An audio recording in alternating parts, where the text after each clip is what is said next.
Well, I know I'm the only thing standing between you and the Dixie Chicken, so we'll try to get this done pretty quick. Randy asked me to do the presentation on the things that we're working on in Dallas to try to expedite construction projects. And so we worked up a presentation about our schedules. I'm going to talk about the contract time schedule, and I'm going to talk a little bit about A+B bidding along with our lane rental process. The preliminary schedule that our designers work up in order to determine the number of days we're going to put on a project.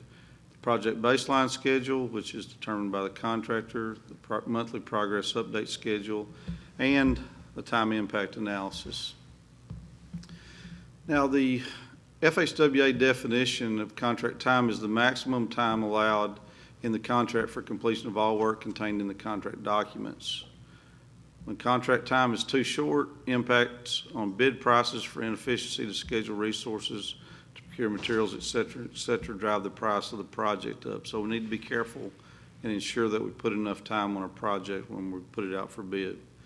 When contract time is too long, inconvenience to the traveling public from construction activities taking forever. And I'll tell you, this is when I get all the complaints. When it looks like there's no progress on a project, that's when people start calling the office. That's when elected officials start calling. It seems to me like the traveling public is fairly tolerant of construction as long as they see progress on the project. But if they don't see people working, they get impatient, and that's when we start having issues. The number of working days in the contract is established by the contract. The number of days you put in the contract is the contract time, and I'll talk a little bit about this later on in my presentation, where we've had a few issues with this, where contractors turn in a baseline schedule with less days than what the contract has in them. And, I'll get into that in a minute and get into A+B, kind of taking care of that. But upon request, the engineer will provide the conceptual time determination schedule to the contract for informational purposes only.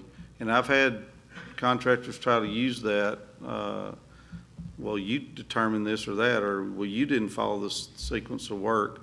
That's for informational purposes only. Now, I'm not going to say I'm going to win every time that I say that. I think we have to be realistic, and we do have to ensure that our contract time schedule does follow the sequence of work that's outlined in the plans.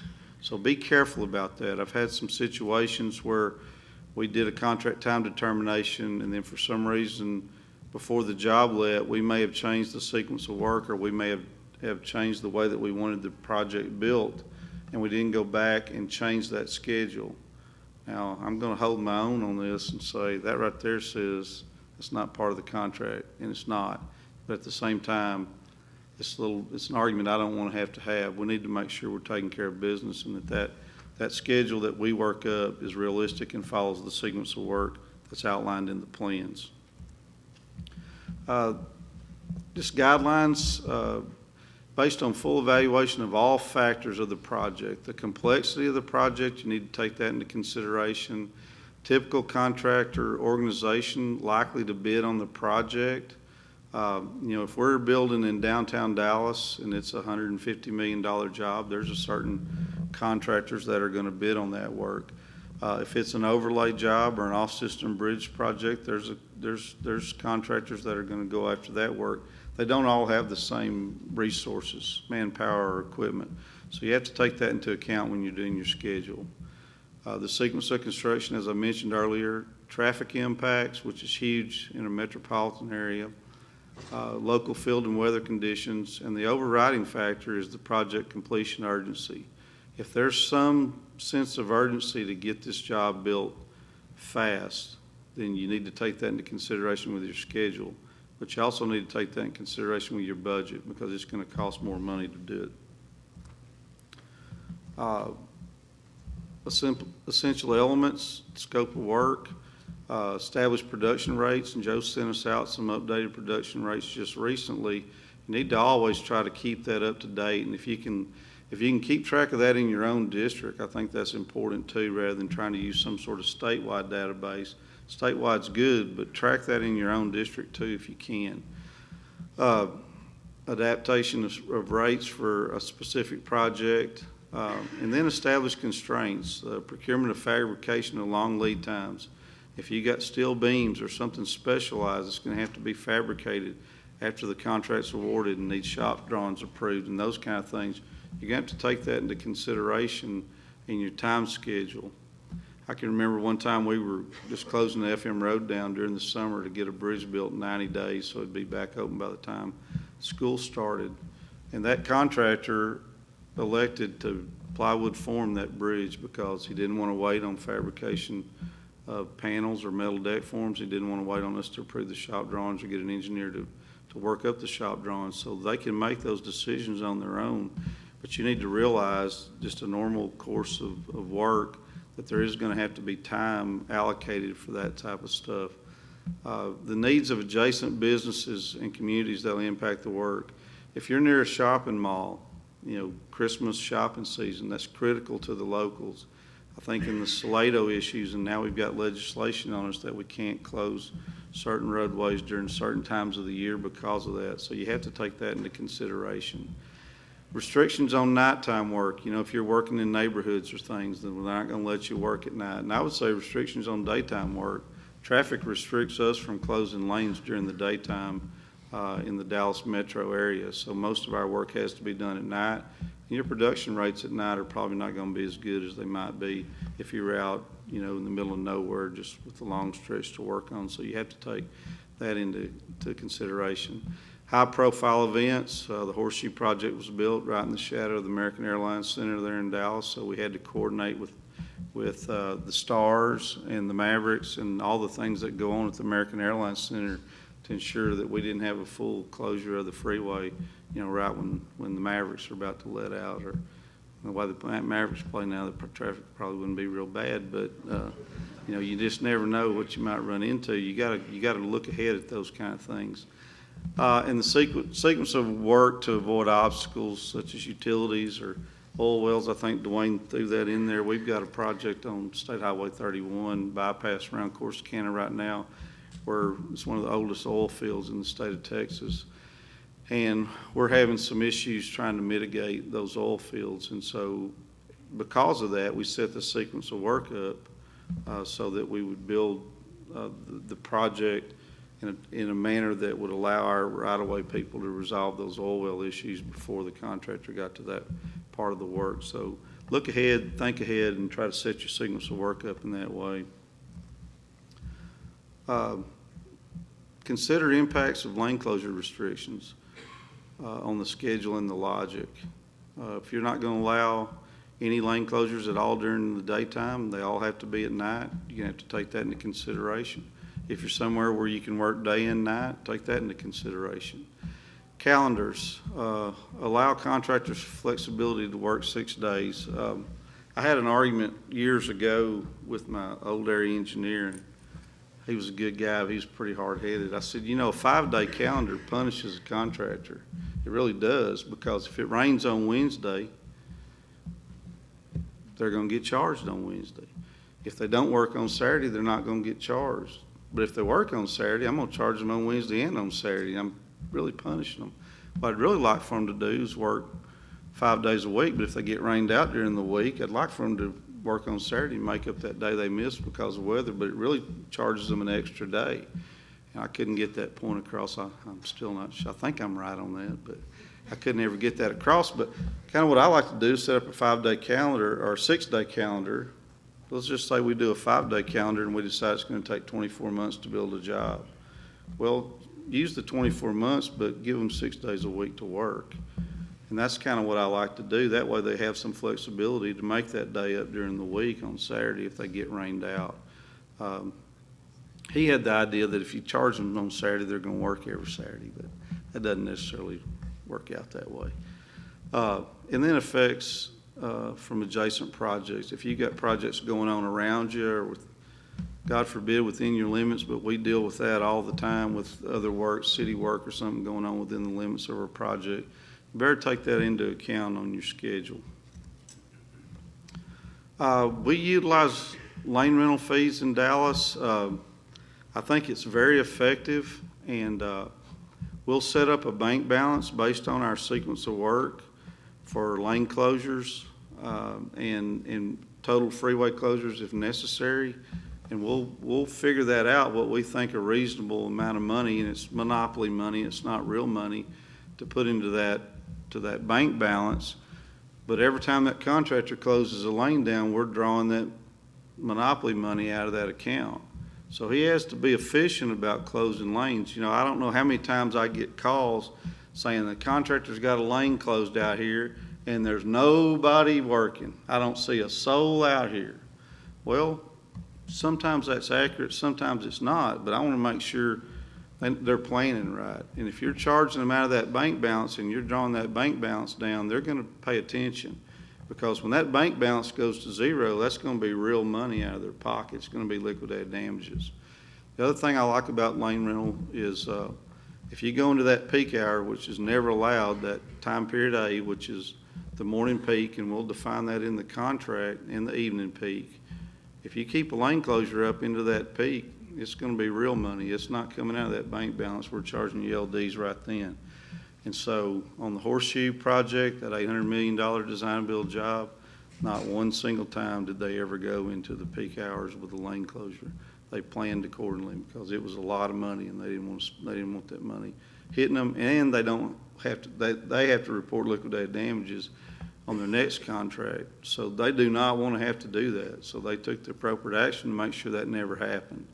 And I think anybody in the metro area can tell you, if you keep a lane closed into that morning rush hour, you're going to be on TV and the radio, and they're going to be talking about how TxDOT has the lane closed down. They're not going to be saying contractor number X kept the lane closed. They're going to say TxDOT hasn't picked up construction and there's a backup for 3 miles, and that's something that we don't want happening.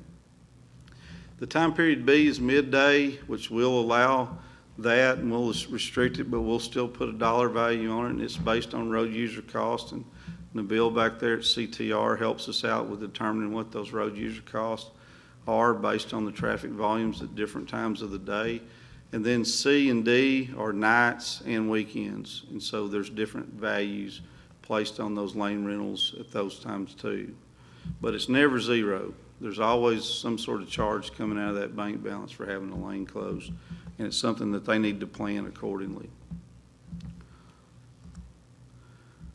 Here's kind of the schedule, and I know that's small, but for the Dallas Horseshoe project, we'd set something up like this in the contract that show the different times of the day and what that time and day relates to as far as period A, B, C, or D. And then an example here, we had a full closure on I-30 from 11 on Friday night to 8 on a Saturday, 9 hours, and we just did the math, $45,000 out of the bank balance. And then the same thing on 35E, little different time periods, and there's different rates on 35E, so $25,000. And it is an accounting process. You got to keep up with it and keep drawing that bank balance down. So that's on our part. It's a little bit of work, but at the same time, it's a huge benefit to the traveling public. Now, the contractor did a great job of maximizing work being done when they had a full closure on Horseshoe. And I know if you're not familiar with Horseshoe, it was the reconstruction of what we called the Mixed Master Interchange in Dallas, which is just the west side of downtown. Interstates 30, and 35 all cross there on the west side of downtown. And so when they did have a full closure, and there's times they had to have a full closure, did it at night, and you can see in this one example all the work that they were able to accomplish in an 8 or 9 hour full closure of the freeway there. Set 7 TX62 girders, 8 TX62 girders, and placed temporary shoring and work platforms, removed bridge overhangs, removed existing high mast illumination pole, placed 1,000 feet of portable traffic barrier. So we got a lot of enhanced work volume from that one full-time closure. And there's a picture there that shows the work that they did in one of those full closures. And then the next picture shows you there was 4 operations going on one night when they had a full closure there. I think this next picture really kind of sums it up. Look at all the equipment and manpower that they put out there in order to get this work done, because what you don't want them doing is doing full freeway closures 4 weekends in a row to get this done. So they brought the manpower and everything here. When they shut it down completely, they went in there and knocked out a whole bunch of work. And so there weren't a lot of times that they did full closures on the project. I would say the way we set the contract up helped a lot, and the contractor did an excellent job of scheduling and coordinating here too. So it's a good team concept. It worked out very well from both sides. Now to shift a little bit to A plus B. A plus B bidding is something that we've started in the Dallas district. In 2017, we let 4 contracts that were A plus B. The A part being the bid items, the B part being the time. We value that time based on road user cost. And then so it gives the contractor the ability to basically get a bonus for completing early. And they get the bonus in when we're considering who the low bidder is. As you can see, 3 out of those 4 contracts, the A portion of the bid was under our estimate. And in all 4 contracts, the B portion came in under that maximum time that we had set up for the contract. And we did set up a minimum time too. The division is a little nervous about us not putting a minimum, afraid somebody's going to game us and bid 0 days or something crazy like that. But in this instance, one instance, the contractor did bid the minimum number of days that won the contract on our US 67 project that's just kicked off.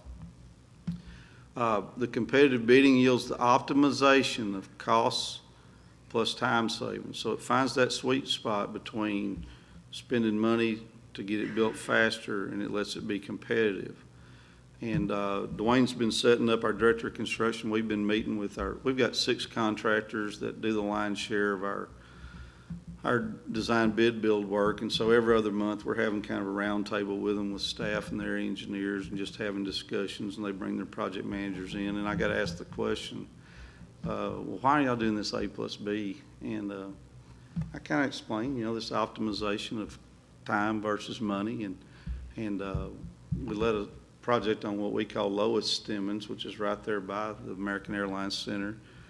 Huge amount of traffic, huge bottleneck. We want to get it done fast. The cost of a day on that job is $50,000. So $50,000 a day was the credit that they got for every day under that they bid. And so he's like, well, they were the low bidder on the A part, but the time, another contractor bid 120 days less and flipped the bid and won based on the time.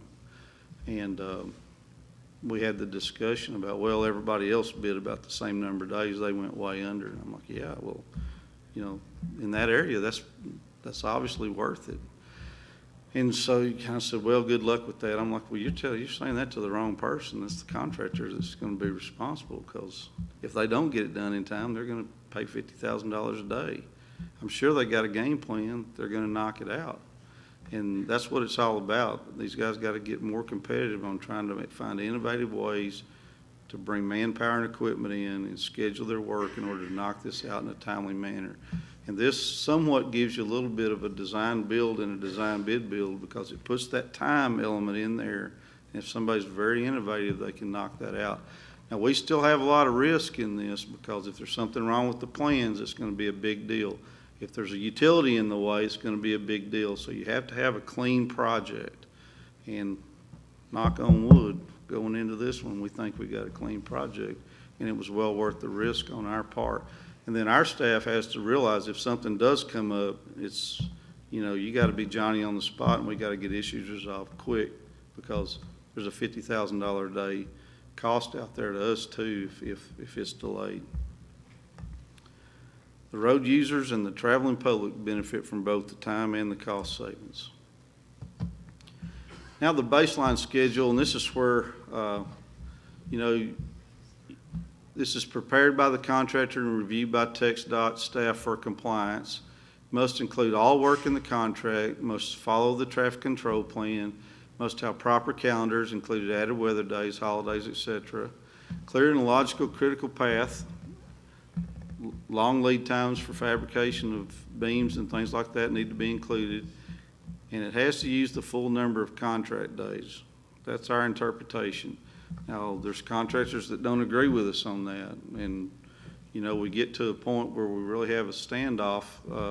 We've approved some with a lot of caveats that we're not going to pay escalation, or we're not going to pay overhead for anything under the contract time. And that's what you'll get into. We've had contractors turn in a contract time schedule that's less than the contract days in the contract. And then if something happens and they don't finish it on time, they try to blame the department and say, you owe me overhead and escalation for that differential time. And our stance is the number of days is established by the contract, not by your baseline schedule. And so that's something that you really need to be careful about and watch for. That gets resolved with A plus B because both sides take the risk then. Just think, if I let them turn in a baseline schedule that's less than the contract days, all the risk is on the department. If they still finish in the contract days, they don't get charged liquidated damages. But if they try to charge me for their overhead and escalation, then it's a one-sided deal. And so the A plus B clears all that up. And we had that conversation Dwayne and I had with the contractor the other day that, you know, this isn't an issue in A plus B because you agree to the time and then you set the time and your schedule's going to have to match that time. Monthly schedule updates, you know, we have consultants that help us with this, and I think the one warning I would give you is if you require critical path schedule in your contracts, which most complex jobs need to have that, don't just take them every month and put them in a drawer. It's not going to do you any good. You've got to review those schedules and make sure that they comply with the terms of the contract and that they match what really went on that month. And somebody has to look at that. If you just stash that away, I can promise you it's not going to help you in a claim down the road. It ensures that the schedules update to show all work that has been completed, calendars updated to show actual days worked, reviews the logic to make sure somebody's not, you know, trying to change the critical path on you and make an issue that's not really a critical path issue into something they can file a claim for. And then the use of constraint, is the schedule overly constrained? There's an example. We have a checklist. I know you can't read that, but there's a checklist of things that we're going to look at every month when we get that schedule. And we do utilize consultants to help us with this. We have some good consultants that have the expertise and the ability to review these contracts. And so if you're an area engineer in your area office and you have that ability, take that report back from that consultant and make sure that you're reading it and understand what he's telling you. And if it's wrong, reject it and make them change it. And then this is how we keep up with every schedule every month for the duration of the contract, just kind of a one-pager there that helps you track that. And then time impact analysis. The contractor submits a notice of potential impact and utilizes this four-step process. Step one is establish the status of the project before the impact, predict the effect of the impact on the schedule, track the effects of the impact on the schedule, and establish the status of the project after the impact. Now, this is one thing I think we really need to step up our game on. We had a contractor the other day we were meeting with, and you know, they said, hey, you're out of time. I mean, when are you going to finish? Well, we're going to get done, you know, here pretty quick, but we're working on a TIA. I'm like, what's this about? Well, you know, I said, look, don't slow play me here until you're finished and then see how many days you need and come back and work up a TIA after the fact to make you good. And that's what we've got to be smarter about, and we've got to engage as things are happening. If there's a problem, you need to know about it. Your inspectors in the field need to note that. Hey, we got a problem. The contractor needs to notify you. We got a problem here. This is a potential delay. And then everybody starts tracking it and working this process at the time it happens and resolve it then. When, let's say there's a utility in the way, start tracking what happens from the time you you're stopped by that utility till it's cleared, and resolve the issue right then, because I might not be around when the job finally finishes. Their engineer may have moved on to bigger and better things. The chief inspector may have retired. And when you lose all that history, it's hard to really determine what needs to happen, whether the contractor is deserving of the time or whether maybe he's not. So I would just say handle issues as they happen. And just in summary, scheduling is a tool to help achieve project objectives and meets the public's expectation for a timely delivery of the projects. Ensure accurate documentation of the project progress. That's key. Those schedules that are required, that's why you got to be looking at them. You got to make sure they're right, and you got to keep up with it as you go. Engagement of the area office and district staff, if necessary, is critical. Developing and reviewing the contract time schedules, reviewing baseline schedules, and reviewing project update schedules is critical to a successful project. And that's all I got, and I'll be more than happy to try to answer any of your questions if you have any.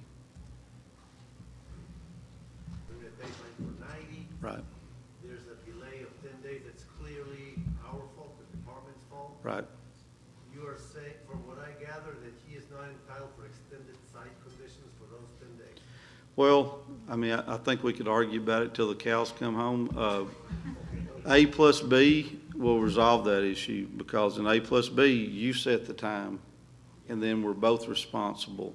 I think what I would say is the contract time that we've put in the time, it's hard for me to verify whether you really were planning on finishing early or not. That's the problem. And so you can see, I think A plus B, you know, I'm a big fan of A plus B, and it really resolves that issue. But I mean, I hear your argument, and that's the same argument I hear from other contractors. I have a right to finish early. I bid it that way, but it's a one-sided deal. If you don't finish early, if you say you were going to finish early but you don't, there's no LDs involved. Now, if you really did plan on finishing early and for some reason you didn't, then there is your overhead that you may not have planned on spending that would basically be a penalty to you. But there's no way for us to verify whether that really was the case at bid time or not. All right, thank you.